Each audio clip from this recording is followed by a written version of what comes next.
Okay, it's the moment we've all been waiting for. I finally got the midterm finished, and I needed to make this instructional video so you know exactly what to expect on the midterm.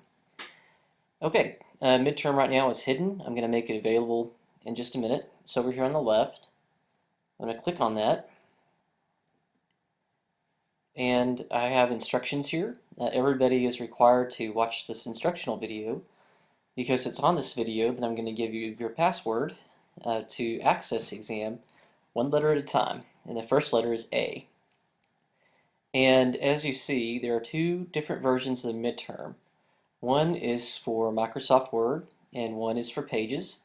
And the reason why there's two different ones is passwords cannot be exported from one operating system to the other unless you have some kind of fancy program.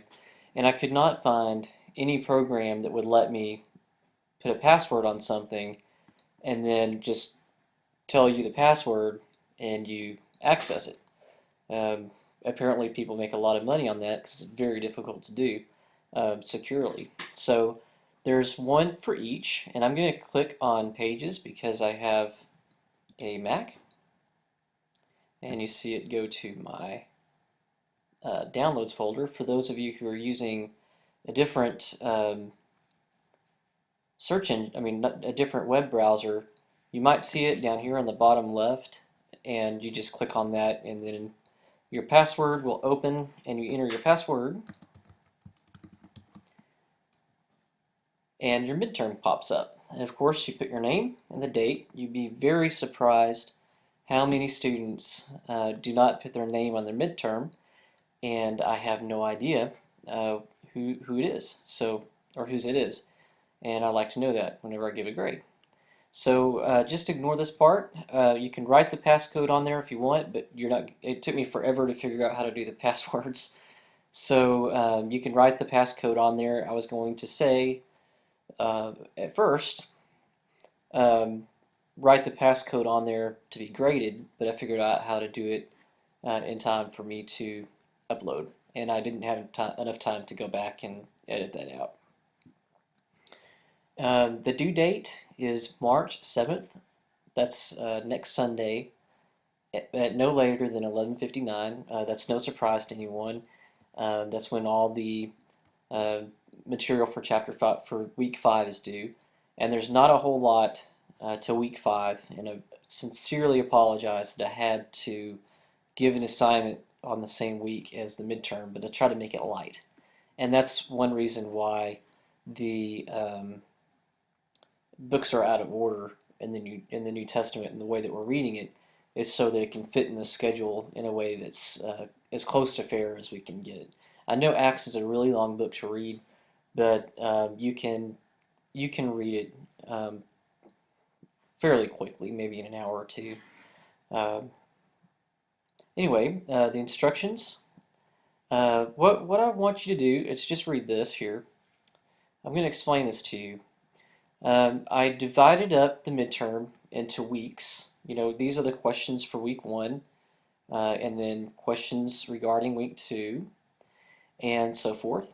And you'll see there's a lot of little things here that might be unusual to you. I forgot to close parentheses, but for week 1 questions. Okay, the first 3 weeks questions are orientated towards a YouTube video from the History Channel. It's called The Secrets of the Apostles. I cannot tell you how many times over the past 13 years I have had family members and friends ask me if I'm watching the latest special on the History Channel related to the New Testament, and the answer is always no. I never watch those things because usually what happens is they have scholars on there that have made their name for themselves, like Bart Ehrman, who's the guy that we already watched a video about. He made his name for himself by publishing books for regular people, basically exposing what he thinks is harmful or incorrect beliefs in Christianity.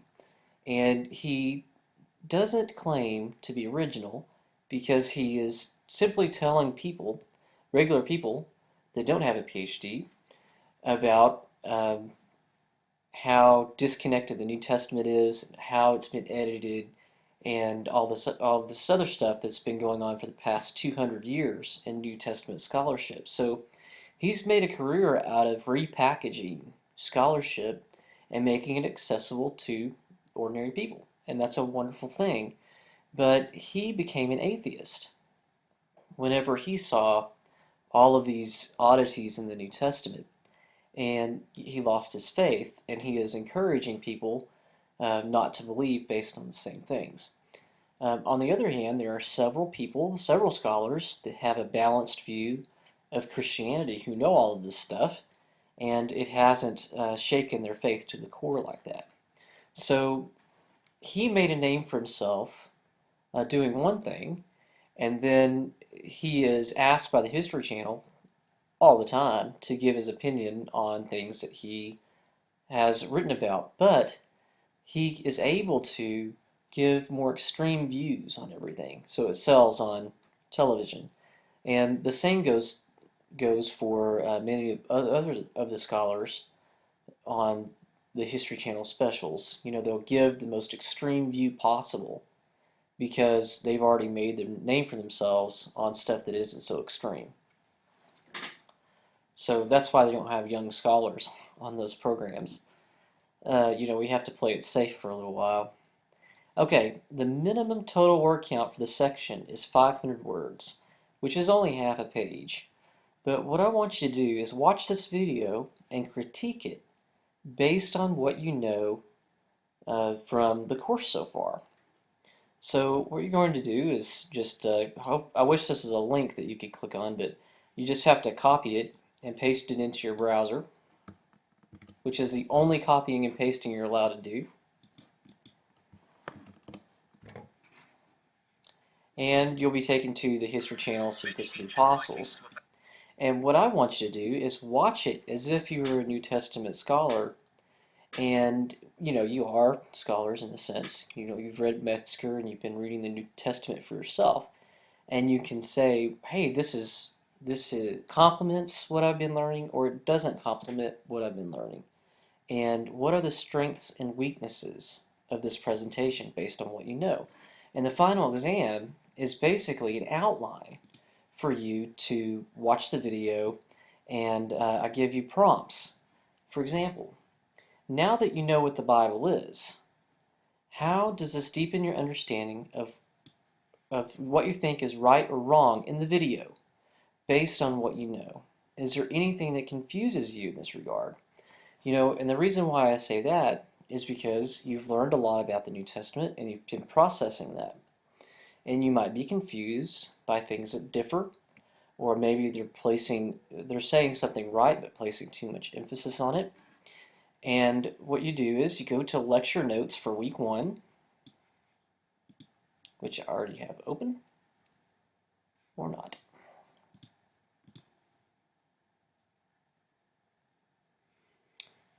I don't know why computers do this right when you need it. Good thing I have it in my downloads.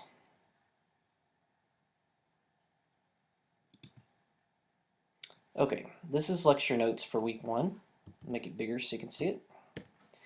And just, you know, this is the assignment, so you scroll down to the outline. And we have, what is the New Testament? And you can refresh yourself. You know, you're allowed to use the notes. And you know that the New Testament is a collection of 26 books and letters written between 55 and 150 CE. Well, what if they talk about, in the video, about a work that was discovered, or an ancient work that was discovered in the 1900s that was only written 200 years ago, and they think that that's a lost work identified by Clement of Alexandria, who lived in about 250. And how does that relate to what the New Testament is? The whole question of this video is, why isn't something included in the New Testament? Well, you know, the New Testament is 26 books and letters written between 55 and 150. Therefore, when something is written in 100 or 200 years later, or 1500 years later, That's why it's not included in the New Testament, at least part of it. It hadn't been written yet. But you know, the process of canonization lasted for at least 350 years. So if something was written in 300, it's possible that it could have been included in the New Testament or considered for the canon. So I know that I might have been speaking gibberish just now, but you know what the New Testament is, and that can tell you a lot in how to interpret what these people are saying in the video.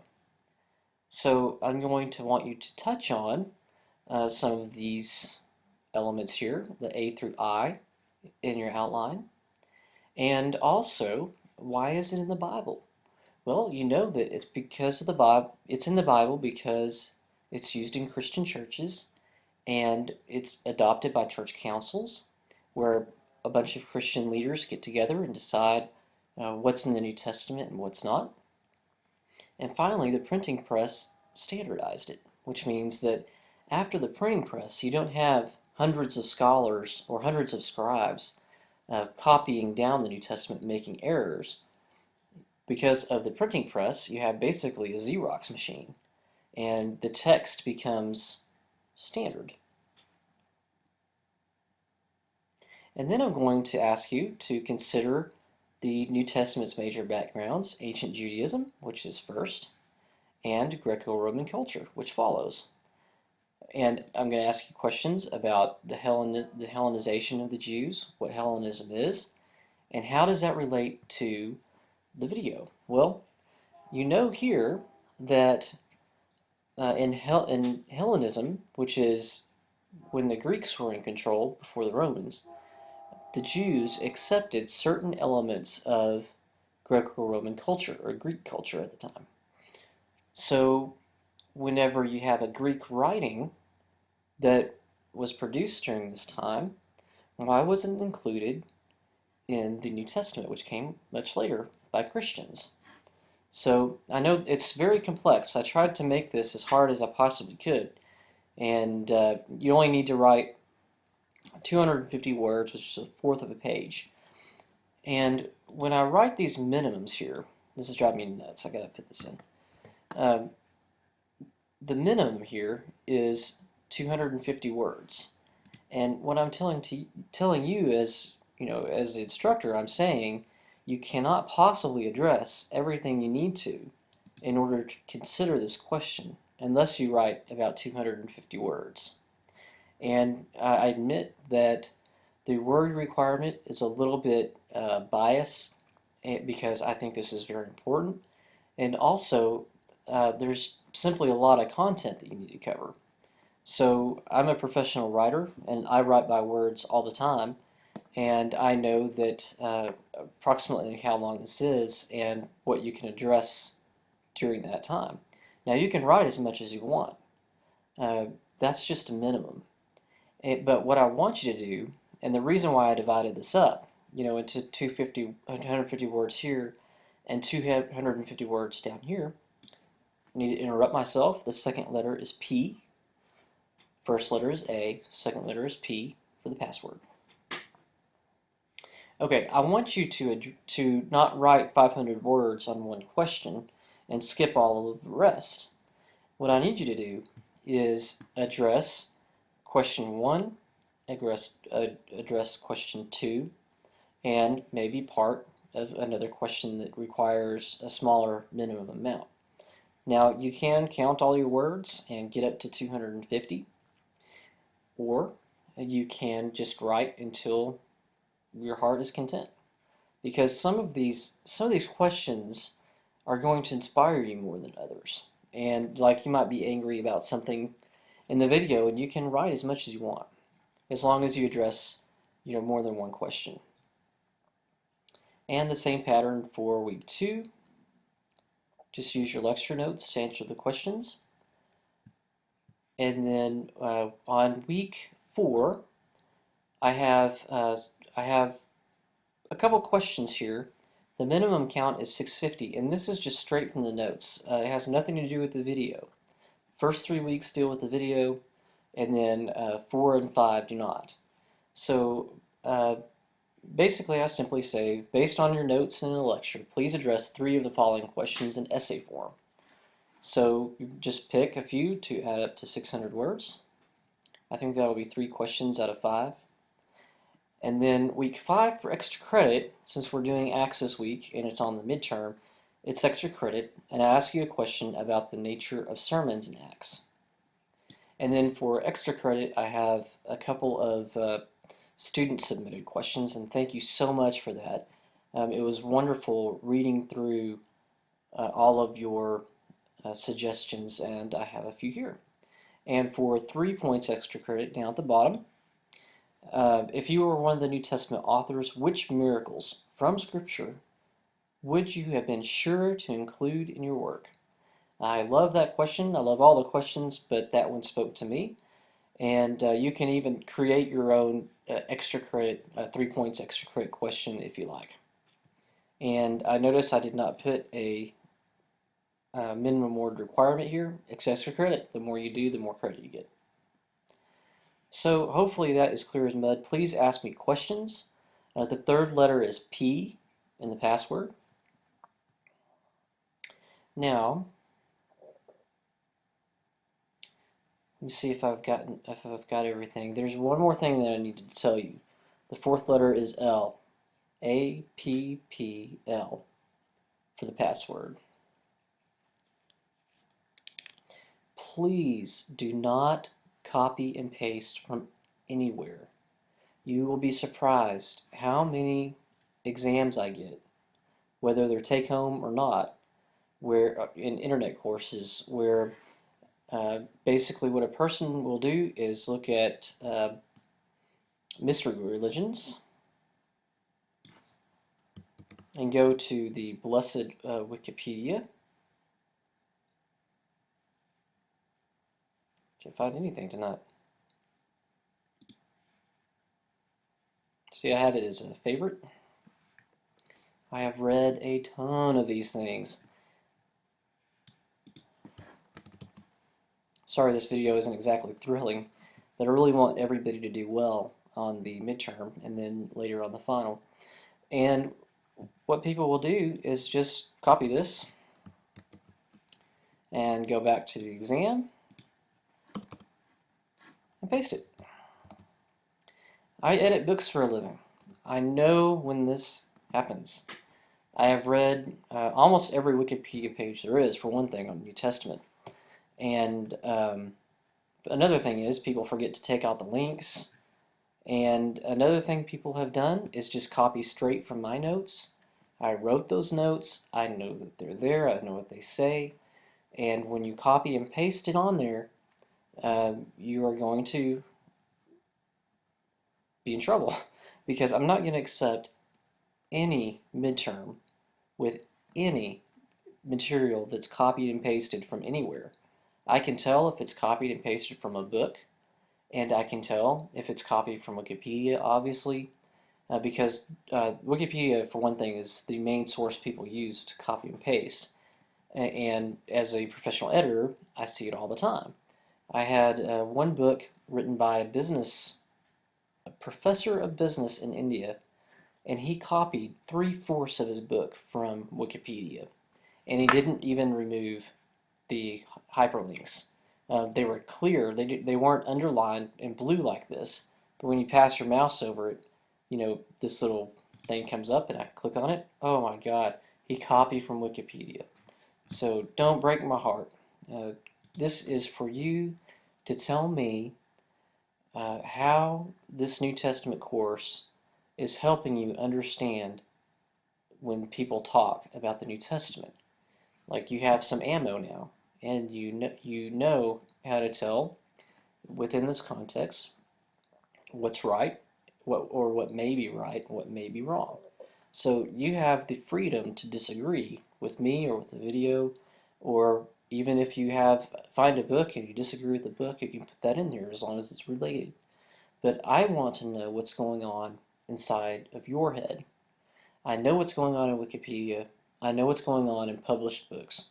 And I know what's going on in my own notes. What I don't know is what's happening on the other side of the computer. You know, I don't know what's